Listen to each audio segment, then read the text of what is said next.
ഒരു സിനിമ, ആ സിനിമയ്ക്കുള്ള മറ്റൊരു സിനിമ, ആ സിനിമയുടെ ഉള്ളിലെ സിനിമയാണെന്ന് പോലും അറിയാണ്ട് ജീവിക്കുന്ന ഒരാള്. ആകെ മൊത്തത്തിൽ കൺഫ്യൂഷൻ ഉണ്ടല്ലേ? കേൾക്കുന്ന നിങ്ങൾക്ക് കൺഫ്യൂഷൻ ഉണ്ടെങ്കിൽ അങ്ങനെ ജീവിച്ച ഒരാളെ പരിചയപ്പെട്ടാലോ? I am Josu, welcome to Josu talkies. Meet Truman. ഒരു സാധാരണ മിഡിൽ ഏജ്ഡ് മാൻ ഒരു നോർമൽ ലൈഫ് ലീഡ് ചെയ്യുന്നു.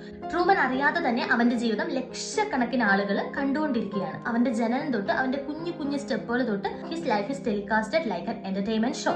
From his friends to family എല്ലാവരും ആക്ടേഴ്സ് ആണ്. നടക്കുന്ന എല്ലാ കാര്യങ്ങളും സ്ക്രിപ്റ്റഡ് ആണ്.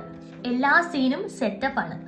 Just like a Bigg Boss show. പക്ഷെ കൂടുതൽ ഡെപ്തും ജീവനും ഉള്ള ഒരു ബിഗ് ബോസ് ഷോ ഒരു സിംഗിൾ കണ്ടസ്റ്റന്റ് ആണെങ്കിൽ എങ്ങനെയുണ്ടാവും? ബട്ട് ഒരു പോയിന്റില് ട്രൂമന് എല്ലാം മനസ്സിലായി തുടങ്ങുകയാണ്. He knows something goes wrong around him. ഈ ഒരു റിയാലിറ്റി ട്രൂമന് മനസ്സിലായി കഴിഞ്ഞാൽ ട്രൂമൻ പുറത്തു കടക്കുവോ അതോ ഈ ബ്യൂട്ടിഫുൾ നുണയിൽ തന്നെ ജീവിക്കുമോ? ട്രൂമൻ ഷോ ഒരു മൂവി മാത്രമല്ല, it's an exploration of reality and control. Jim ക്യാരിയുടെ ആക്ടിംഗ്